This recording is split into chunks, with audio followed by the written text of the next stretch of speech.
এবার ইসরায়েলের বিরুদ্ধে বড় ধরনের গোয়েন্দা সাফল্যের দাবি করেছে ইরান। ইসলামী প্রজাতন্ত্র ইরানের গোয়েন্দা মন্ত্রণালয় জানিয়েছে, অত্যন্ত জটিল একটি অভিযানের মাধ্যমে তারা ইসরায়েলের মোসাদ ও অন্যান্য গোয়েন্দা সংস্থার বহু সংবেদনশীল ও কৌশলগত নথি হস্তগত করেছে। ইরান বলছে তারা হাজার হাজার গোপন নথি, ছবি ও ভিডিও সংগ্রহ করেছে, যার মধ্যে রয়েছে ইসরায়েলের পারমাণবিক স্থাপনা, সামরিক পরিকল্পনা, দখলকৃত ফিলিস্তিনি ভূখণ্ডে গোপন কার্যক্রম ও শীর্ষ নিরাপত্তা কর্মকর্তাদের তথ্য। এই খবর প্রকাশ করেছে পার্স টুডে ও আল মায়াদিন।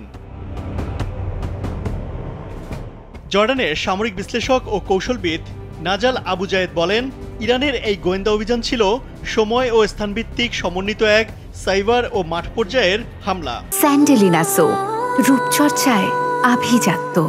তারা ইসরায়েলের প্রতিরক্ষা ও সক্ষমতার মিথ ভেঙে দিয়েছে। তিনি আরও বলেন, এ ধরনের সংবেদনশীল আর্কাইভ সবসময়ই কঠোর নিরাপত্তার মধ্যে থাকে, তবু ইরানি গোয়েন্দারা তা ভেদ করে ঢুকে পড়েছে। এটি ইসরায়েলের যুদ্ধমন্ত্রী ও সামরিক প্রধানদের বহুদিনের অহংকার ও ভয়ভীতি প্রদর্শনের সক্ষমতাকে মুছে দিয়েছে। আল মায়াদিনকে দেয়া তথ্যে একাধিক সূত্র জানায়, অনেক আগেই এই অভিযানের সূচনা হয়, তবে বিপুল সংখ্যক নথিপত্র নিরাপদভাবে ইরানের অভ্যন্তরে স্থানান্তরের পরেই বিষয়টি প্রকাশ করা হয়েছে। তারা জানায়, নথির পরিমাণ এত বেশি যে শুধু তা পর্যবেক্ষণ, ছবি ও ভিডিও বিশ্লেষণই অনেক সময় লেগে যাচ্ছে।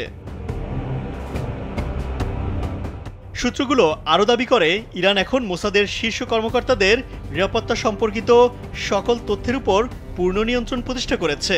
বিশ্লেষকরা বলছেন, এই অভিযানের মাধ্যমে শুধু কৌশলগত সুবিধা নয়, বরং মধ্যপ্রাচ্যে গোয়েন্দা লড়াইয়ে ইরান এক ঐতিহাসিক বিজয় দাবি করতে পারে। যদিও তেল আবিব এখনও আনুষ্ঠানিকভাবে এ বিষয়ে কোনো মন্তব্য করেনি, তবে বিষয়টি নিয়ে ইসরায়েলের নিরাপত্তা ব্যবস্থা বড় ধরনের চাপে পড়েছে বলেই ধারণা করা হচ্ছে। বিশ্ব রাজনীতিতে উত্তেজনার এই সময়ে ইরানের এই দাবি এক নতুন মাত্রা যোগ করেছে, যা ভবিষ্যতের সংঘাতের গতিপথ নির্ধারণে গুরুত্বপূর্ণ প্রভাব ফেলতে পারে। ইমতিয়াজ আহমেদ, কালবেলা।